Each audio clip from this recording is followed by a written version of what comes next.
الحمد للہ وکفی والصلاة والسلام علی سید الرسل وخاتم الانبیاء اما بعد فاعوذ باللہ من الشیطان الرجیم بسم اللہ الرحمن الرحیم کتب علیکم القتال وهو کرہ لکم وعسى أن تكرهوا شيئا وهو خير لكم وعسى أن تحبوا شيئا وهو شر لكم والله يعلم وأنتم لا تعلمون صدق اللہ العظیم۔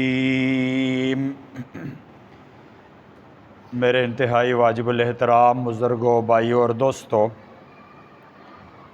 آج کی نشست میں آپ حضرات کے سامنے دوسرا سپارہ سورہ بقرہ کی آیت نمبر 216 اس کا ترجمہ اور تفسیر پیش کی جائے گی۔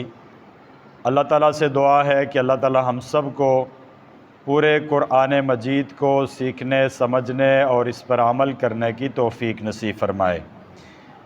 اللہ تعالیٰ ارشاد فرماتے ہیں، کتب علیکم القتال وہو کرہ لکم۔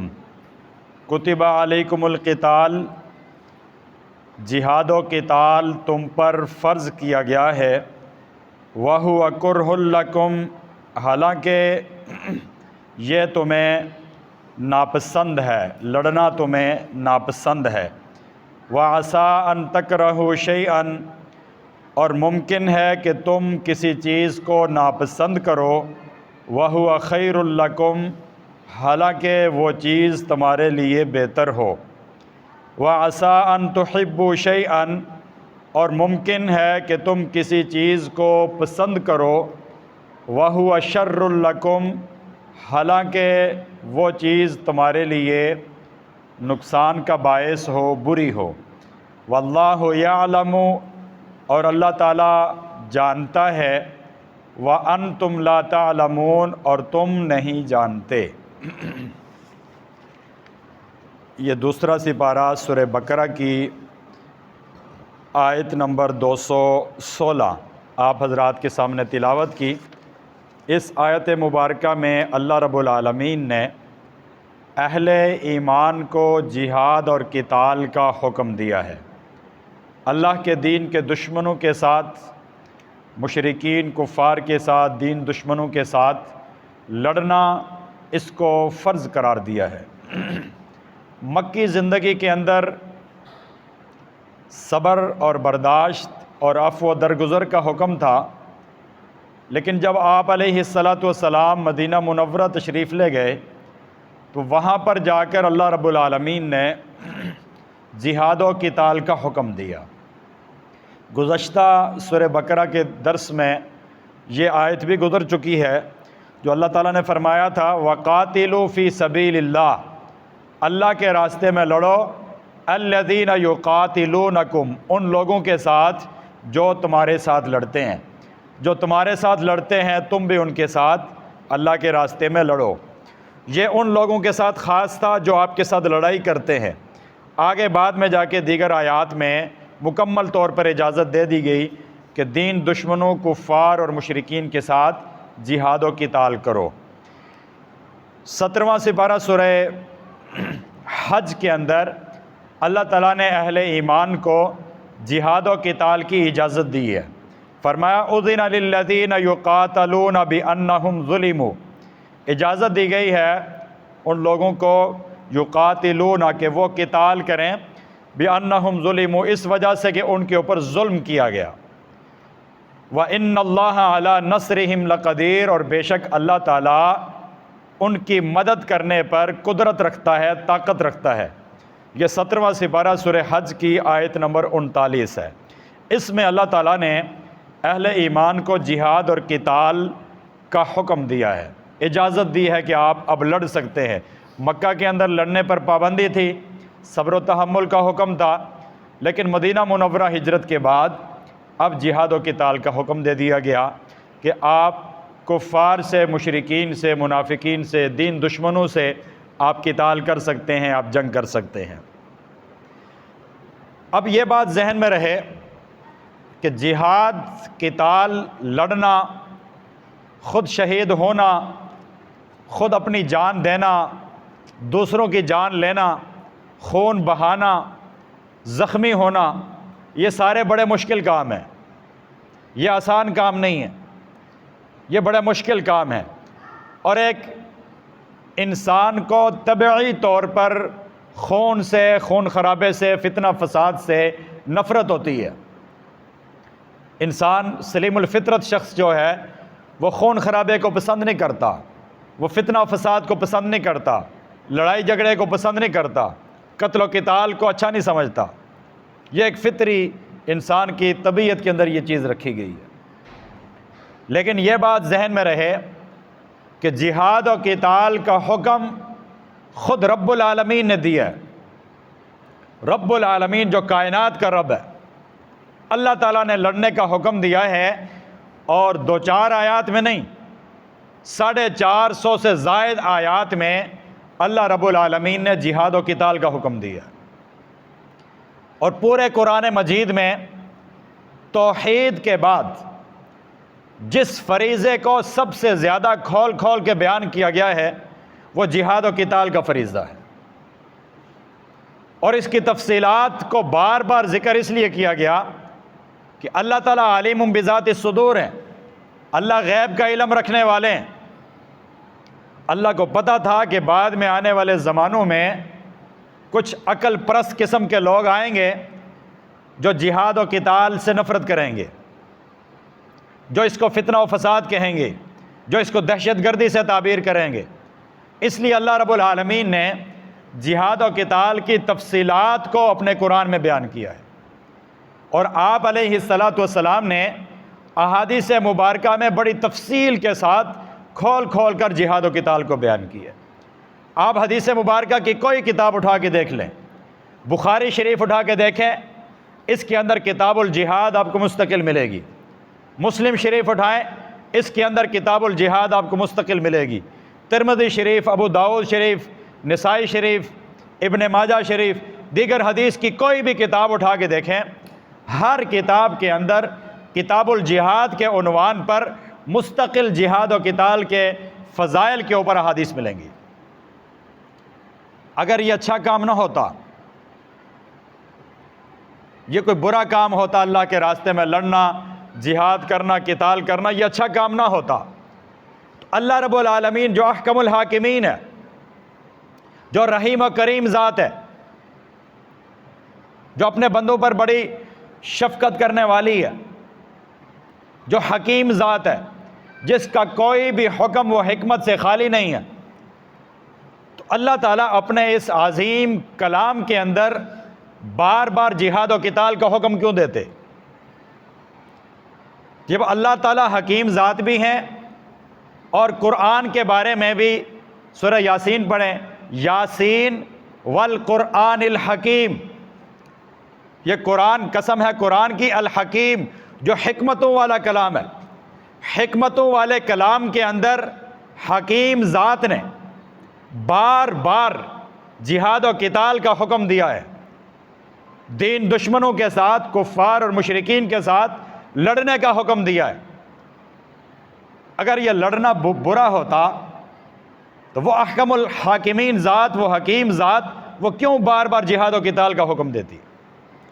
تو پتہ یہ چلا کہ دین دشمنوں سے قتال کرنا، جنگ کرنا، جہاد کرنا، لڑنا، یہ کوئی برا کام نہیں ہے۔ اگر یہ برا کام ہوتا تو رب العالمین کبھی بھی جہاد و قتال کا حکم نہ دیتے۔ جب اللہ رب العالمین نے جہاد و قتال کا بار بار حکم دے دیا، یہ سب سے بڑی دلیل ہے کہ اس جہاد و قتال کے اندر، اس حکم کے اندر بہت ساری حکمتیں پوشیدہ ہیں۔ اگرچہ ہمیں اپنی نادانی کی وجہ سے، اپنی ناسمجھی اور کم عقلی کی وجہ سے وہ حکمتیں نظر نہ آئیں یا سمجھ نہ آئیں، تو یہ ہماری عقل کا قصور ہے، ہماری سمجھ کا قصور ہے، لیکن اللہ کے کسی بھی حکم کے اندر یہ ہو نہیں سکتا وہ حکمت سے خالی ہو، اس کے اندر حکمت نہ ہو، یہ ہو نہیں سکتا، اس لیے کہ حکیم ذات کا کلام ہے، حکیم ذات کا کلام حکمتوں سے پر ہوتا ہے، وہ حکمتوں سے خالی نہیں ہو سکتا۔ اللہ تعالیٰ توحید کے بعد جس فریضے کو بار بار قرآن کے اندر بیان کر رہے ہیں وہ کتنا عظیم الشان فریضہ ہوگا، وہ کتنا ضروری اور اہم فریضہ ہوگا جس کی طرف بار بار متوجہ کر رہے ہیں۔ آپ مختلف صورتوں کے اندر دیکھیں گے، مختلف سپاروں، مختلف آیات کے اندر دیکھیں گے کہ بار بار جہاد و قتال کا حکم آ رہا ہے، بار بار ترغیب دی جا رہی ہے، بار بار واقعات سنا کر تفصیلات بیان کر کے بار بار اہل ایمان کو جہاد و قتال پہ ابھارا جا رہا ہے۔ 9واں سپارہ سورہ انفال میں فرمایا، 10واں سپارہ، یا ایھا النبی حرض المؤمنین علی القتال، اے نبی صلی اللہ علیہ وسلم آپ اہل ایمان کو جہاد و قتال پر ابھاریے، ان کو ترغیب دیجیے کہ لڑنے کے کیا فضائل ہیں، لڑنا کتنا ضروری ہے دین دشمنوں کے ساتھ، اس پر آپ ترغیب دیں۔ تو یہ رب العالمین امام الانبیاء صلی اللہ علیہ وسلم کو جہاد و قتال کی ترغیب دینے کا حکم دے رہے ہیں کہ اہل ایمان کو ترغیب دیں، اہل ایمان کو سمجھائیں کہ جہاد اور قتال کتنا ضروری ہے، کتنا اہم ہے۔ تو یہ کوئی معمولی حکم نہیں ہے اور حکمتوں سے خالی نہیں ہے، اور یہ بات ذہن میں رہے کہ جہاد چونکہ مشکل کام ہے تو مشکل کام کی طرف عام طور پر طبیعت متوجہ نہیں ہوتی، تو اس لیے چونکہ یہ مشکل تھا، اس مشکل کام کی طرف اہل ایمان کو متوجہ کرنے کے لیے اللہ تعالیٰ نے بار بار ترغیب دی ہے، بار بار حکم نازل کیا ہے، مختلف انداز سے اہل ایمان کو سمجھانے کی کوشش کی ہے کہ اے اہل ایمان، اس جہاد و قتال کے اندر تمہارے لیے حیات ہے، تمہارے لیے زندگی ہے، تمہارے لیے کامیابی ہے، تمہارے لیے عزت ہے، اور اگر تم جہاد چھوڑ دو گے، اللہ کے راہ میں لڑنا چھوڑ دو گے، پھر دنیا اور آخرت کی ذلت تمہارا مقدر بن جائے گی، پھر دین دشمن طاقتیں جتنی بھی ہیں وہ تمہارے اوپر حاوی ہو جائیں گی۔ آج اور ہر دور کے اندر اہل باطل وہ آپ کی نہ تسبیح سے ڈرتا ہے، نہ آپ کے سجدوں سے ڈرتا ہے، نہ آپ کی دعاؤں سے ڈرتا ہے، نہ بد دعاؤں سے ڈرتا ہے، وہ آپ کی عبادات، ذکر، تلاوت کسی چیز سے نہیں ڈرتا۔ اہل باطل اگر ڈرتا ہے تو وہ صرف جہاد و قتال سے ڈرتا ہے، وہ آپ کی تلوار سے ڈرتا ہے، وہ آپ کی بندوق سے ڈرتا ہے، آپ کے اسلحے سے ڈرتا ہے۔ اس لیے اللہ رب العالمین نے اہل باطل کے اوپر رعب اور دبدبہ اور خوف قائم کرنے کے لیے اللہ تعالیٰ نے جہاد و قتال کا حکم دیا ہے، تاکہ باطل قوتیں وہ اہل اسلام پہ غالب نہ آ سکیں، باطل قوتیں اپنے حدود و قیود میں رہیں، اور ان کے اوپر ہمیشہ اہل اسلام کا خوف طاری رہنا چاہیے۔ اور یہ جہاد و قتال ہی ہے کہ جب آپ علیہ السلام مکہ سے ہجرت فرما کے مدینہ منورہ تشریف لائے، کبھی بدر میں تشریف لا رہے ہیں، کبھی احد میں، کبھی خندق میں، کبھی حنین میں، کبھی تبوک میں، دیگر مارکوں میں آپ خود تشریف لے کے جا رہے ہیں۔ 27 غزوات میں آپ علیہ السلام نے خود شرکت فرمائی اور 56 صحابہ کرام کے لشکر روانہ کیے۔ اگر یہ کوئی حکمت سے خالی ہوتا، اگر یہ کوئی اہم کام نہ ہوتا، آپ علیہ السلام مسجد نبوی کی نمازوں کی فضیلت چھوڑ کر میدان جہاد و قتال میں کیوں جاتے؟ اگر صرف دعاؤں سے گزارا ہو جاتا، دعاؤں سے کفر مغلوب ہو جاتا اور اہل اسلام کو غلبہ نصیب ہو جاتا، تو پھر آپ علیہ السلام اور صحابہ کرام مسجد نبوی میں بیٹھ کے دعائیں مانگتے رہتے۔ ہماری دعاؤں میں اثر زیادہ ہے یا آپ علیہ السلام کی دعاؤں میں؟ آپ علیہ السلام کی دعاؤں میں اثر زیادہ ہے، وہ مقبول ہی مقبول ہے۔ صحابہ کرام جیسی عظیم ہستیوں کی دعاؤں میں اثر زیادہ ہے، لیکن انہوں نے اپنے عمل سے بتایا کہ ٹھیک ہے دعائیں بھی کریں، لیکن دعاؤں کے ساتھ ساتھ عملی اقدامات بھی کرنے۔ آپ علیہ السلام مدینہ منورہ سے نکلے، مسجد نبوی کو چھوڑا اور بنفس نفیس صحابہ کرام کے ساتھ بدر کے میدان تک پہنچتے ہیں۔ بدر کے میدان میں کفار کے ساتھ صف آرا ہو کر، آمنے سامنے ہو کر، اب رات کو ہاتھ اٹھا کے مانگتے ہیں، یا اللہ یہ جمع پونجی لے کر آگے ان کو کامیاب کر دے، ان کے ذریعے سے اسلام کو غالب کر دے۔ صرف مدینے میں بیٹھ کے دعائیں نہیں مانگی، صرف مسجد نبوی میں بیٹھ کے دعائیں نہیں مانگی۔ اگر صرف دعاؤں سے گزارا ہو جاتا، دعاؤں سے فلسطین آزاد ہو جاتا، مسجد اقصی آزاد ہو جاتی، تو آپ علیہ الصلوۃ والسلام کو جہاد اور قتال کے مارکوں میں جانے کی ضرورت ہی نہیں تھی۔ صرف دعاؤں سے کام نہیں ہوگا۔ ہاں، دعاؤں کی اہمیت سے انکار نہیں ہے، آپ دعائیں مانگیں، ضرور مانگیں، مسجد کے اندر بھی مانگیں، نمازوں کے بعد بھی مانگیں، جہاد و قتال میں بھی مانگیں، جہاد کے میدانوں میں اتر کے بھی مانگیں، وہاں بھی میدان جہاد میں بھی اپنی پاور، اپنی طاقت، اپنی تیاری کے اوپر آپ کو گھمنڈ نہیں ہونا چاہیے، بلکہ میدان جہاد میں بھی آپ نے اللہ کے اوپر نظر رکھنی ہے، اللہ سے لو لگائے رکھنی ہے، اللہ سے مانگنا ہے، تب فتح و نصرت آپ کے قدم چومے گی۔ اور اگر اپنی قوت اور پاور کا نشہ آ گیا یا گھمنڈ آ گیا، پھر جیسے غزوہ حنین میں ہوا ویسے ہو جائے گا۔ اپنی طاقت کے اوپر ناز نہیں ہونا چاہیے، اس کے اوپر بھروسہ نہیں ہونا چاہیے، اپنی طاقت تیار رکھنی ہے، میدان جہاد میں اترنا ہے، اترنے کے بعد پھر نظر رب العالمین پہ جانی چاہیے کہ اللہ جو ہمارے بس میں تھا وہ سب ہم نے کر لیا ہے، اب اس ساری صورتحال کے اندر اے اللہ فتح و نصرت آپ کی ذات دینے والی ہے، آپ ہمیں فتح و نصرت عطا فرما دیں، تو پھر فتح و نصرت وہ اللہ کی طرف سے آئے گی۔ شاعر مشرق علامہ اقبال رحمۃ اللہ علیہ نے فرمایا تھا، فضائے بدر پیدا کر فرشتے تیری نصرت کو اتر سکتے ہیں گردوں سے قطار اندر قطار اب بھی۔ علامہ اقبال فرماتے ہیں کہ آپ بدر کی فضا تو پیدا کرو نا، آپ علیہ الصلوۃ والسلام نے دعائیں بھی مانگی ہیں، آپ دعائیں بھی مانگیں، آپ علیہ الصلوۃ والسلام باطل کے سامنے صف آرا بھی ہوئے ہیں، آپ بھی صف آرا ہو جائیں، آپ علیہ الصلوۃ والسلام نے جہاد و قتال کی تیاری کی ہے، آپ بھی جہاد و قتال کی تیاری کریں، میدان میں اتریں، پوری فضائے بدر پیدا کریں، پھر دیکھیں اللہ کی مدد و نصرت کیسے اترتی ہے۔ لیکن آپ ہاتھ پہ ہاتھ رکھے بیٹھے رہیں، صرف اپنی مسجدوں میں بیٹھ کے دعائیں مانگتے رہیں، یا اللہ امریکہ کو تباہ و برباد کر دے، یا اللہ اسرائیل کو تباہ و برباد کر دے، انڈیا کے ٹکڑے ٹکڑے کر دے، ایسے تو نہیں ہوگا نا، ایسے تو نہیں ہوگا۔ عملی طور پہ قدم اٹھانا پڑے گا، عملی طور پہ میدان جہاد و قتال میں ان کفار اور مشرکین کا مقابلہ کرنا پڑے گا، تب جا کے فتح و نصرت آپ کے قدم چومے گی۔ جو آپ علیہ الصلوۃ والسلام کی ترتیب زندگی ہے، جو آپ علیہ الصلوۃ والسلام کی سیرت ہے، صحابہ کرام کی عظیم سیرت ہے، اس کے اوپر چلنا پڑے گا، اس کے اوپر چلنا پڑے گا، تب جا کے فتح و نصرت وہ اہل ایمان کے قدم چومے گی۔ تو آج بھی کرنے کا کام یہ ہے کہ دعائیں بھی کی جائیں، اس کے ساتھ ساتھ پوری دنیا کے مسلمانوں کو چاہیے کہ وہ عملی طور پر میدان جہاد و قتال میں اتر کر اہل فلسطین کی مدد کریں، تب جا کے فلسطین بھی آزاد ہوگا، بیت المقدس بھی آزاد ہوگا، مسجد اقصی بھی آزاد ہوگا، تب جا کے اسرائیل کو لگام ڈلے گی، تب جا کے اسرائیل کا غرور خاک میں ملے گا۔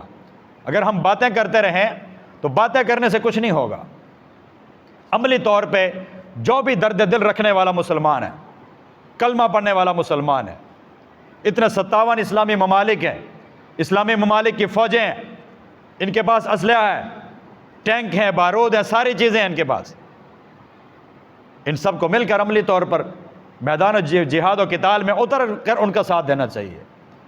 ویسے آدمی کہتا رہے ہم آپ کے ساتھ کھڑے ہیں، اگلے بندے کو مار پڑ رہی ہے، آپ صرف ساتھ کھڑے تماشا دیکھ رہے ہیں، تو تماشا دیکھنے سے تو نہیں ہوگا، عملی طور پہ مدد کرنی پڑے گی۔ تو یہ صحیح راستہ ہے، یہ صحیح طریقہ ہے جو قرآن و سنت کی تعلیمات نے ہمیں دیا ہے۔ آگے ہماری مرضی ہے، ہم قرآن و سنت کی تعلیمات کو سینے سے لگائیں یا پس پشت ڈال دیں۔ اگر سینے سے لگائیں گے تو اللہ تعالیٰ دنیا اور آخرت میں عزتوں سے نوازے گا، اور اگر پس پشت ڈال دیں گے تو دنیا کے اندر بھی ذلیل ہو جائیں گے، آخرت میں بھی ذلیل ہوں گے۔ مسلم شریف کی حدیث مبارکہ ہے، حضرت عمر رضی اللہ تعالیٰ عنہ اس حدیث کے راوی ہیں۔ آپ علیہ الصلاۃ والسلام نے ارشاد فرمایا ان اللہ یرفع بہذا الکتاب اقواما ویضع بہ آخرین، اللہ تعالیٰ اس کتاب کے ذریعے، اس قرآن مجید کے ذریعے بہت سارے لوگوں کو عروج عطا کرتے ہیں، ویضع بہ آخرین، اور بہت سارے لوگوں کو اللہ تعالیٰ پستیوں میں گرا دیتے ہیں۔ جو لوگ اس کتاب کو، قرآن مجید اور احادیث مبارکہ کے احکامات کو اپنے سینوں سے لگاتے ہیں اور اپنی عملی زندگی اس کے مطابق بنانے کی کوشش کرتے ہیں، تیاری کرتے ہیں، عمل کرتے ہیں، اللہ تعالیٰ ان کو دنیا میں بھی عروج دیتا ہے اور آخرت میں بھی عروج دیتا ہے۔ آپ دیکھ لیں صحابہ کرام نے رضوان اللہ تعالیٰ علیہم اجمعین آپ علیہ الصلاۃ والسلام کے ساتھ مل کر بدر کے میدان میں اترے، اللہ تعالیٰ نے ابو جہل اور مشرکین مکہ کے غرور کو خاک میں ملا دیا۔ احد میں اترے، خندق میں خود اترے، غزوہ حنین میں، تبوک میں، دیگر مارکوں میں اترے، اہل اسلام کو عزتیں ملنا شروع ہو گئیں۔ اہل اسلام جو مغلوب تھے وہ غالب ہونا شروع ہو گئے، اور کفر جو غالب تھا وہ مغلوب ہونا شروع ہو گیا۔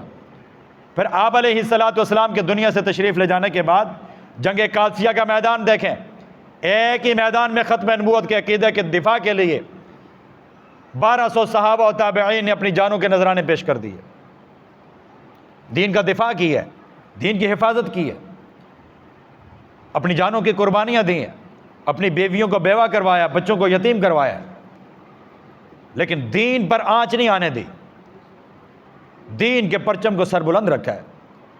پھر دور صدیقی میں دیکھیں، خلافت عمر فاروق رضی اللہ تعالیٰ عنہ میں دیکھیں، خلافت عثمانی میں دیکھیں، حضرت علی رضی اللہ تعالیٰ عنہ کے دور میں دیکھیں، حضرت امیر معاویہ رضی اللہ تعالیٰ عنہ کے زمانہ خلافت میں دیکھیں، آدھی دنیا کے اندر، دنیا کے اوپر اسلامی پرچم لہرا رہا ہے۔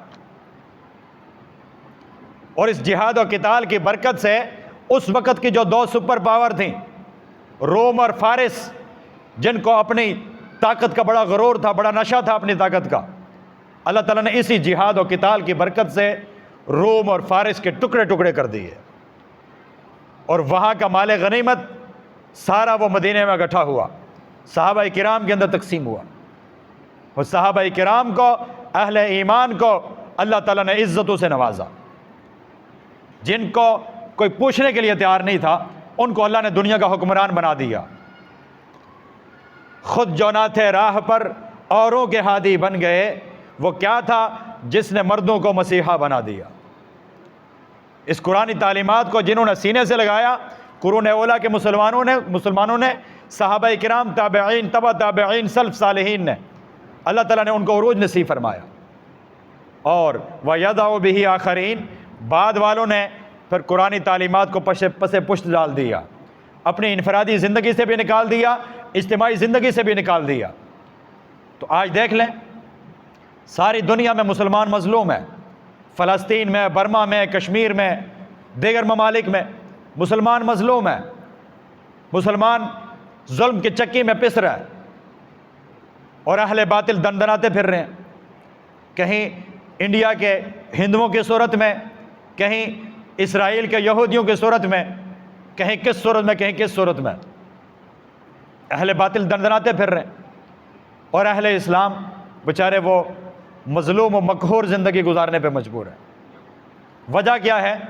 وجہ یہ ہے کہ وہ جہاد و قتال جس کا حکم اللہ رب العالمین نے 450 سے زائد آیات میں قرآن مجید میں دیا ہے، آج امت نے من حیث الامہ اس حکم کو چھوڑ دیا، اس حکم کی طرف جانے کے لیے امت تیار نہیں ہے۔ آپ علیہ الصلاۃ والسلام نے ایک حدیث مبارکہ میں فرمایا، ایک زمانہ وہ آئے گا کہ اہل باطل تمہاری طرف ایسے دوڑیں گے جیسے بھوکے کھانے کی طرف دوڑتے ہیں، کھانے کے دسترخوان کی طرف دوڑتے ہیں۔ صحابہ کرام نے پوچھا، اللہ کے رسول، کیا اس وقت ہماری تعداد کم ہوگی؟ ہماری تعداد کم ہوگی کہ یہ لوگ ہماری طرف دوڑیں گے؟ آپ علیہ الصلاۃ والسلام نے فرمایا، نہیں، تمہاری تعداد تو کثیر تعداد میں ہوگے، تمہاری تعداد تھوڑی نہیں ہوگی۔ تو صحابہ کرام نے پوچھا، پھر کیا وجہ ہے؟ پھر کیا بات ہے؟ کس وجہ سے یہ باطل ہمارے اوپر غالب آ جائے گا؟ آپ علیہ الصلاۃ والسلام نے فرمایا کہ الوہن، تمہارے دلوں کے اندر وہن پیدا ہو جائے گا۔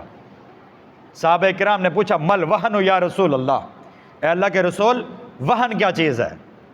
وہن کیا چیز ہے جس بیماری کی وجہ سے ہم کمزور ہو جائیں گے اور باطل ہمارے اوپر غالب آ جائے گا؟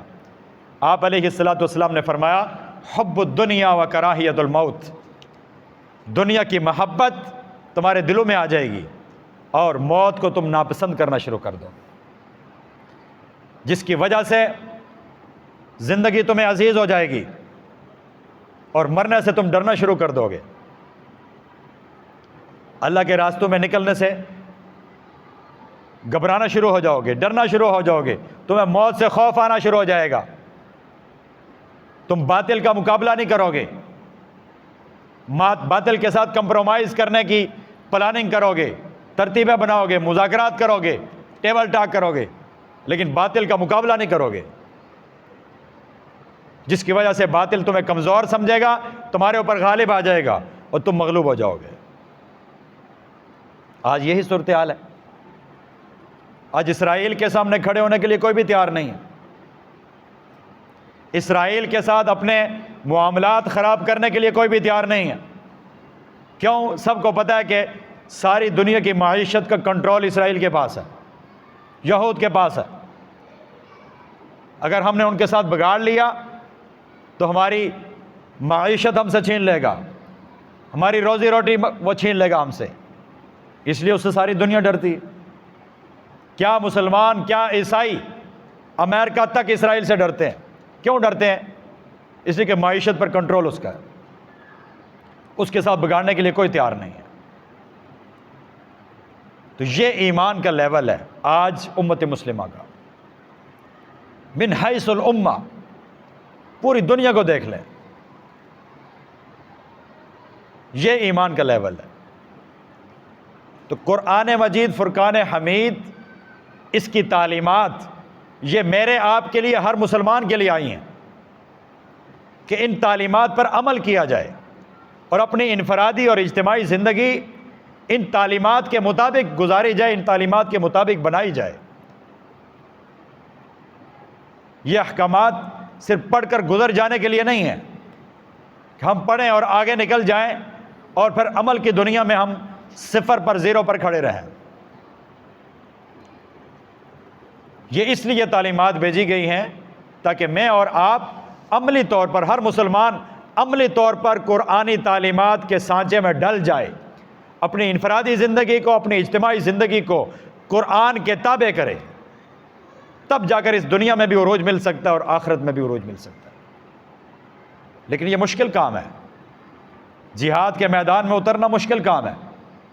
وہاں پر پلیٹ میں رکھ کر حلوہ نہیں دیا جاتا، بریانیاں اور قورمے نہیں دیے جاتے، وہاں پر گولیاں چلتی ہیں، وہاں پہ ٹینک اور توپوں کی گن گرج ہے، وہاں پہ تیر اور تلوار چلتے ہیں، وہاں پہ انسان زخمی ہوتا ہے، اعضاء کٹتے ہیں، شہید ہو جاتا ہے، لاشیں گرتی ہیں، بیویاں بیوہ ہوتی ہیں، بچے یتیم ہوتے ہیں، مصائب ہیں، پریشانیاں ہیں، مشکلات ہیں۔ یہ آسان راستہ نہیں ہے۔ کسی شاعر نے کہا نا، یہ شہادت گہے الفت میں قدم رکھنا ہے، لوگ آسان سمجھتے ہیں مسلمان ہونا، لوگ سمجھتے ہیں بس کلمہ پڑھ لیا تو ڈائریکٹ جنت میں چلے جائیں گے۔ یہ آسان نہیں ہے، یہ تو شہادت کا جوڑا پہننا پڑے گا، یہ تو قربانی دینی پڑے گی،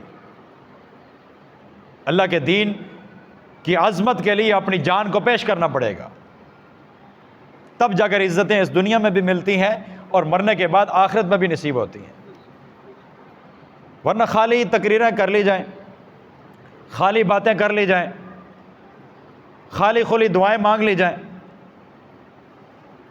دعاؤں کی اہمیت سے انکار نہیں ہے، لیکن خالی دعائیں نہیں، دعاؤں کے ساتھ عمل بھی، دونوں چیزوں کو جوڑ کے چلا جائے۔ یہ انتہائی اہم کام ہے کہ جہاد و قتال مشکل ضرور ہے، خطرات والی بات ہے، جان جوکھوں میں ڈالنے والی بات ہے، لیکن اسی جہاد و قتال کی برکت سے پوری دنیا سے برائی کا خاتمہ ہوتا ہے۔ اگر چند ایک اپنی جانوں کے نذرانے پیش کر جائیں اور باقی لاکھوں کروڑوں اربوں انسان پوری دنیا میں امن قائم ہو جائے، یہ سودا مہنگا نہیں ہے، یہ سودا مہنگا نہیں ہے۔ چند ایک لوگ شہید ہو جائیں اور باقی دنیا میں امن قائم ہو جائے، یہ سودا مہنگا نہیں ہے۔ برائی کا خاتمہ جہاد کے ذریعے ہے، ظالموں کی سرکوبی، مظلوموں کی داد رسی، مساجد و مدارس، دینی مراکز کی حفاظت، دین کی حفاظت، عدل و انصاف کا قیام، اسلام کی سربلندی، یہ جتنی بھی چیزیں ہیں یہ ساری جہاد و قتال کے ساتھ جڑی ہوئی ہیں۔ اس لیے اللہ رب العالمین نے قرآن مجید میں بار بار جہاد و قتال کا حکم دیا ہے۔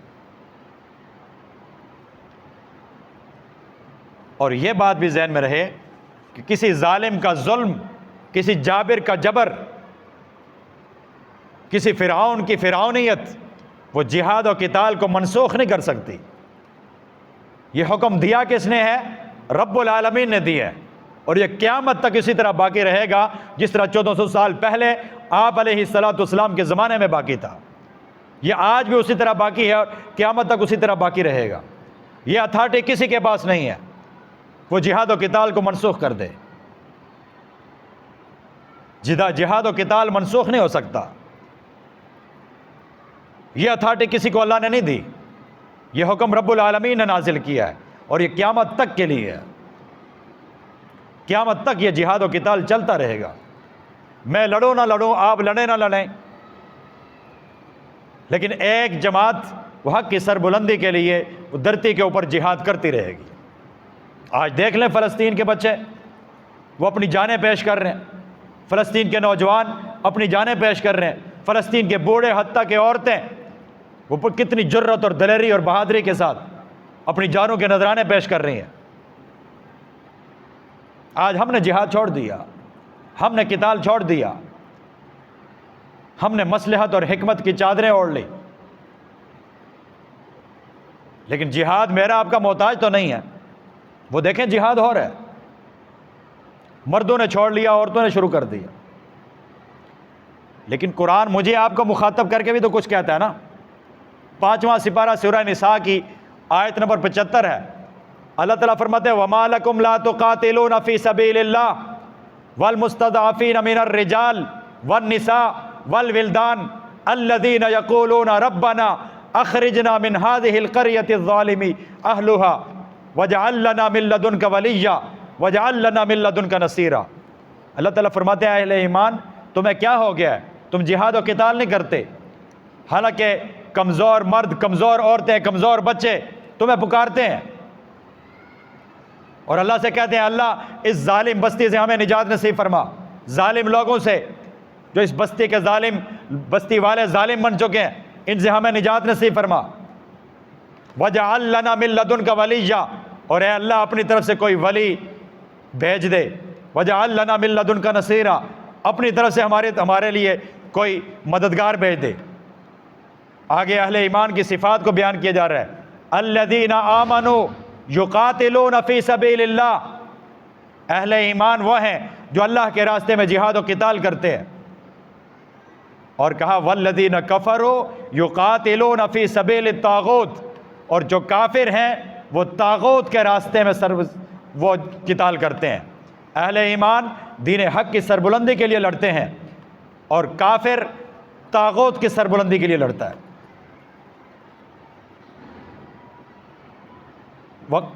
قاتلو فی سبیل اللہ، اللہ کے راستے میں جہاد و قتال کرو۔ یہ حکم کس کو دیا جا رہا ہے؟ یہ پوری دنیا کے اہل ایمان کو دیا جا رہا ہے۔ جو بھی اہل ایمان ہیں، دین کا کلمہ پڑھتے ہیں، اللہ اور اللہ کے رسول کو مانتے ہیں، قرآن کو اپنی مذہبی کتاب مانتے ہیں، ان کو یہ قرآن کے احکامات ان کی طرف متوجہ ہیں۔ اور یہ بات ذہن میں رہے کہ جب تک دنیا کے اندر فتنہ و فساد باقی ہے، جب تک دنیا کے اندر شرک باقی ہے، فتنہ و فساد باقی ہے، اس وقت تک یہ جہاد و قتال کا حکم چلتا رہے گا، یہ ختم نہیں ہو سکتا، یہ مشکل ہے۔ اس لیے اللہ تعالیٰ بار بار سمجھا رہے ہیں، بار اس کی طرف متوجہ کر رہے ہیں۔ تو اس آیت میں فرمایا کتب علیکم القتال، کہ جہاد قتال تمہارے اوپر فرض کیا گیا ہے، یہ قتال لڑنا تمہارے اوپر فرض کیا گیا ہے۔ اور ساتھ فرمایا وَهُوَ كُرْهٌ لَكُمْ، اور یہ لڑنا تمہیں ناپسند ہے، لڑنا تمہیں ناپسند ہے، لیکن اس کے باوجود اللہ تعالیٰ نے لڑنا تمہارے اوپر فرض کیا ہے، تمہارے اوپر فرض کیا ہے لڑنا، وَهُوَ كُرْهٌ لَكُمْ، اور یہ تمہیں ناگوار گزرتا ہے، تمہیں ناپسند ہے، تم لڑنا نہیں چاہتے۔ اور آگے سمجھایا وَعَسَىٰ أَن تَكْرَهُوا شَيْئًا وَهُوَ خَيْرٌ لَكُمْ، اور ممکن ہے کہ کوئی چیز اس کو تم ناپسند کرو لیکن وہ تمہارے لیے اچھی ہو، وہ تمہارے لیے اچھی ہو۔ وَعَسَىٰ أَن تُحِبُّوا شَيْئًا وَهُوَ شَرٌّ لَكُمْ، اور ممکن ہے کہ کسی چیز کو تم پسند کرو حالانکہ وہ تمہارے لیے اچھی نہ ہو۔ اس کی بہت ساری مثالیں ہیں، بہت ساری مثالیں ہماری سوسائٹی میں۔ ہر آدمی میٹھی چیز کو پسند کرتا ہے، مٹھائی کو پسند کرتا ہے، میٹھی چیز کو پسند کرتا ہے۔ شوگر کا جو پیشنٹ ہے وہ بھی مٹھائی کو پسند کرتا ہے، بلکہ باقیوں سے وہ زیادہ پسند کرتا ہے۔ اس سے گھر والے چھین رہے ہوتے ہیں لیکن پھر بھی وہ بیوی سے بچ کے، بچوں سے بچ کے، آگے پیچھے کر کے وہ کھانے کی کوشش کرتا ہے، باہر جا کے کھاتا ہے، کہیں دائیں بائیں کھا کے آ جاتا ہے، اپنا کوٹا پورا کر لیتا ہے۔ حالانکہ اس کو ڈاکٹر نے منع کیا ہے کہ آپ شوگر پیشنٹ ہیں، آپ نے مٹھائی نہیں کھانی، لیکن وہ زیادہ کھانے کی کوشش کرتا ہے۔ اس کی صحت کے لیے مٹھائی ٹھیک نہیں ہے لیکن اس کو وہ پسند کرتا ہے۔ اسی طرح کڑوی دوائی ہے، کڑوی دوائی ہے، یہ کڑواہٹ، کوئی بھی کڑوی دوائی پینا نہیں چاہتا، کڑوی گولی کھانا نہیں چاہتا، لیکن ڈاکٹر آپ کو لکھ کے دیتا ہے یہ دوائی آپ کھائیں گے آپ ٹھیک ہو جائیں گے۔ اگرچہ ہمیں کڑوی لگے اس کے باوجود ہم وہ دوائی کھاتے ہیں، اگرچہ کڑوی لگ رہی ہے، ہمیں پسند نہیں ہے دوائی کھانا، لیکن ڈاکٹر کے کہنے پہ ہم دوائی کھا رہے ہیں۔ اگرچہ ہمیں شوگر پیشنٹ ہے، مٹھائی کھانا ہمیں پسند ہے، لیکن ڈاکٹر کے کہنے پہ ہم چھوڑ رہے ہیں۔ تو ڈاکٹر کے کہنے پہ ہم نے شوگر کی وجہ سے مٹھائی چھوڑ دی، ڈاکٹر کے کہنے پہ کڑوی گولی کھا لی۔ تو اللہ تعالیٰ جو احکم الحاکمین ہے، جس کا علم کامل ہے، جس کے فیصلے وہ غلطی سے پاک ہے، اللہ تعالیٰ نے لڑنے کا حکم دیا، حکیم ذات کا حکم ہے، اس کو بھی ہم مان لیں۔ دیکھیں ڈاکٹر کہتا ہے آپ کو آپریشن کروانا پڑے گا، آپ کے جسم کے اندر فساد آ گیا ہے، خرابی آ گئی ہے، کوئی غدود بڑھ گئی ہے، اس غدود کو کاٹنا پڑے گا، آپ کو آپریشن کروانا پڑے گا۔ اب کوئی بھی عقل مند آدمی ڈاکٹر کو ظالم نہیں کہتا، ڈاکٹر کاٹ رہے ہیں اور خود پیسے دے کے ہم کٹوا رہے ہیں، آپریشن کے پیسے لیتے ہیں نا، کہ ڈاکٹر فری میں کر دیتا ہے، آپریشن کے پیسے لیتا ہے، ہم ڈاکٹر صاحب کو دیتے ہیں، ڈاکٹر صاحب یہ ہماری فیس ہے، فیس دیتے ہیں اور فیس دے کر بڑی خوشی سے کٹواتے ہیں۔ ڈاکٹر کو کوئی ظالم نہیں کہتا، ڈاکٹر کو کوئی گالیاں نہیں دیتا، کوئی برا بلا نہیں کہتا، اس لیے کہ ہر آدمی سمجھتا ہے کہ یہ غدود میرے جسم کے لیے نقصان دہ ہے، اگر اس غدود کو، اس پھوڑے پھنسی کو میرے جسم سے الگ نہ کیا گیا تو اس پھوڑے پھنسی کا زہر میرے پورے جسم میں سرایت کر جائے گا اور میری وہ موت واقع ہو جائے گی۔ اس لیے ڈاکٹر کے فیصلے کو ہم تسلیم کرتے ہیں اور پیسے دے کر ہم آپریشن کرواتے ہیں۔ وہ احکم الحاکمین ذات جس نے جہاد و قتال کا حکم دیا، تو یہ جہاد و قتال بھی ایسے ہی ہے کہ جس طرح آپ کے جسم کے اندر غدود پھوڑا پھنسی آ گئی، اسی طرح سوسائٹی کے اندر فسادی لوگوں نے فساد مچانا شروع کر دیا، فتنہ پروروں نے فتنہ پھیلانا شروع کر دیا، کفر اور شرک، دین دشمنی پھیلانا شروع کر دی۔ ان کا اگر مقابلہ نہیں کیا جائے گا، ان کے فتنے کو اگر ختم نہیں کیا جائے گا، ان کی سرکوبی اگر نہیں کی جائے گی، ان کا فتنہ و فساد، ان کا کفر اور شرک یہ پوری دنیا کے اندر پھیل جائے گا اور ہر ایک انسان کو اپنی لپیٹ میں لے لے گا۔ پوری انسانیت کو کفر سے بچانے کے لیے، شرک سے بچانے کے لیے، فتنہ و فساد سے بچانے کے لیے اور دین دشمنی سے بچانے کے لیے اللہ تعالیٰ نے جہاد و قتال کا حکم دیا۔ جہاد کیوں فرض کیا گیا؟ اسی دوسرے سپارے کے آخر میں جا کے فرمایا وَلَوْلَا دَفْعُ اللَّهِ النَّاسَ بَعْضَهُمْ بِبَعْضٍ، اگر اللہ تعالیٰ تم میں سے بعض کو بعض کے ذریعے دفع نہ کرتا، بعض کو بعض کے ذریعے قتل نہ کرواتا، اہل ایمان کے ذریعے کفار کو قتل نہ کرواتا، اہل توحید کے ذریعے اہل شرک کو قتل نہ کرواتا، دین والوں کے ذریعے دین دشمنوں کو قتل نہ کرواتا، پھر کیا ہوتا؟ لفسدت الارض، زمین فساد سے بھر جاتی، زمین فساد سے بھر جاتی۔ تو اللہ تعالیٰ نے یہ جہاد و قتال کا حکم دے کر اہل ایمان کے ہاتھوں اہل کفر کو قتل کروا کے زمین کو فساد سے پاک کیا۔ یہ خود اللہ تعالیٰ قرآن مجید میں جہاد و قتال کی حکمت کو بیان کر رہے ہیں کہ اگر جہاد و قتال نہیں ہوگا تو زمین فساد سے بھر جائے گی، لفسدت الارض، زمین فساد سے بھر جائے گی، لیکن ولیکن اللہ تعالیٰ ذو فضل علی العالمین، سارے جہانوں پہ فضل کرنے والا ہے۔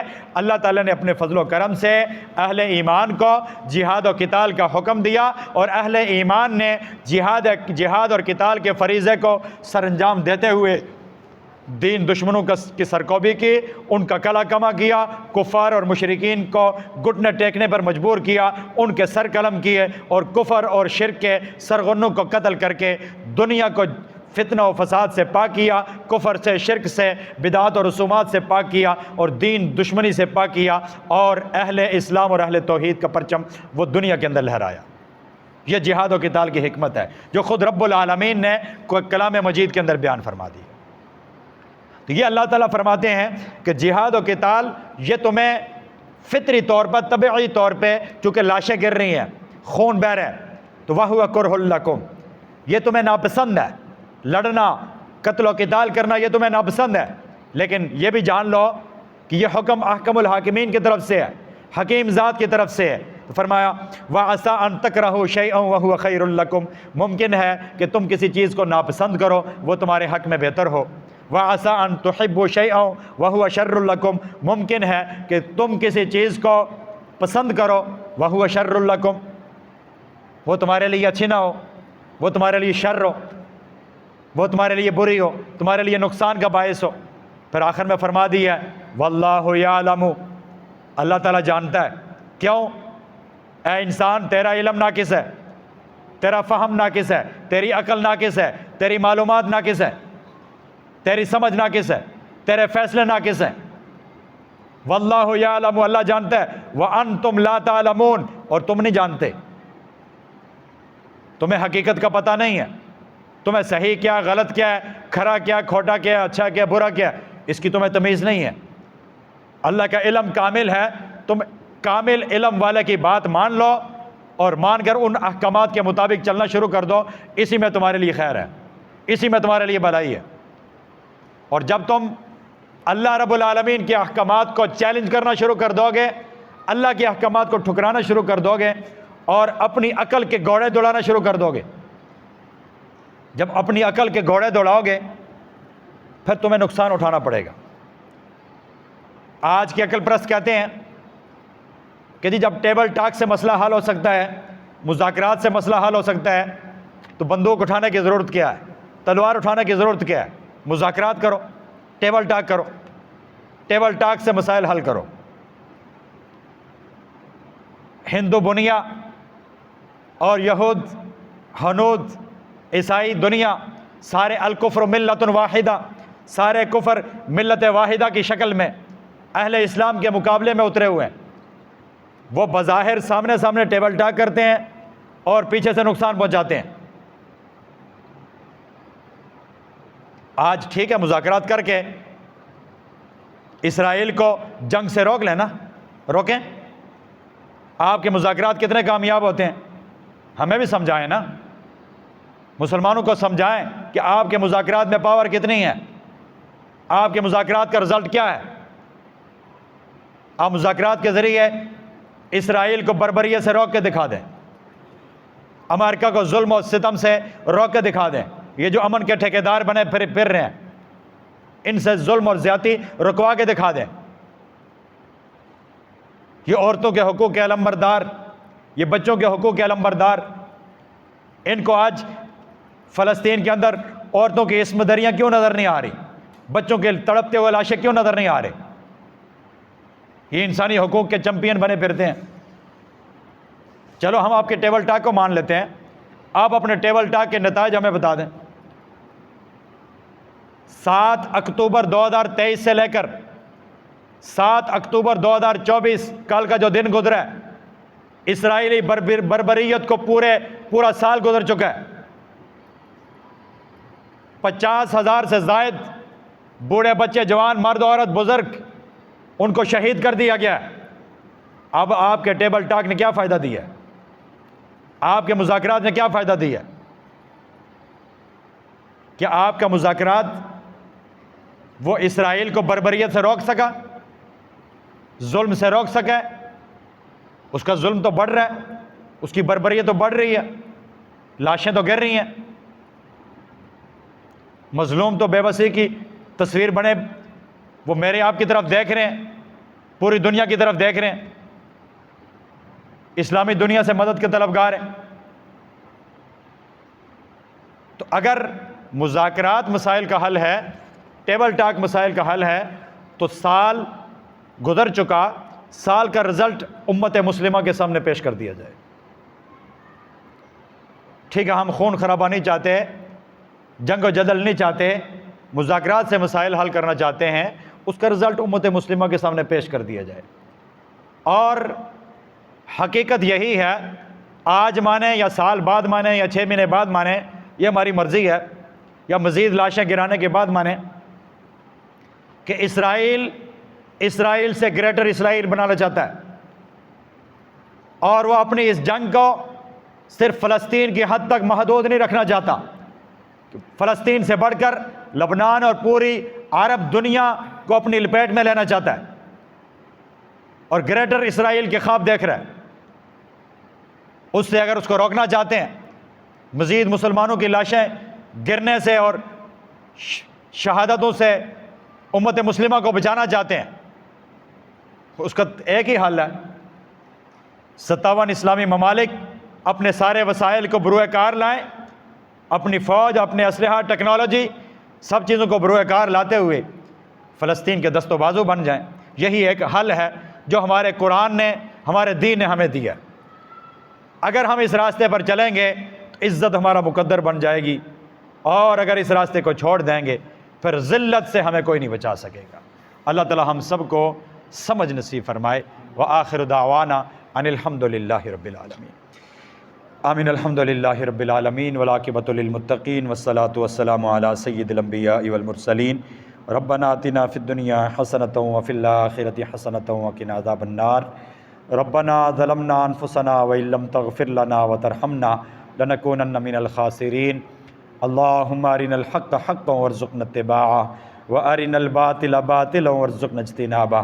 یا اللہ پورے امت مسلمہ کو جرت، غیرت، حمیت، قوت، طاقت نصیب فرما، اور یا اللہ سب پوری امت مسلمہ کو مل کر یا اللہ اس اسرائیلی بربریت کے سامنے یا اللہ بند باندھنے کی توفیق عطا فرما۔ یا اللہ جتنے بھی آپ نے امت مسلمہ کو قوت، طاقت دے رکھی ہے، سب کو اتحاد و اتفاق بھی نصیب فرما، جرت و غیرت بھی نصیب فرما، بے غیرتی اور یا اللہ بے حسی سے پوری امت مسلمہ کی یا اللہ حفاظت فرما، اور یا اللہ مظلوم فلسطینیوں کے دست و بازو بننے کی یا اللہ ہم سب کو توفیق نصیب فرما، عملی اقدامات کرنے کی اللہ ہم سب کو توفیق نصیب فرما۔ صلی اللہ تعالی علی خیر خلقہ محمد وآلہ واصحابہ اجمعین برحمتک یا ارحم الراحمین۔ جزاکم اللہ۔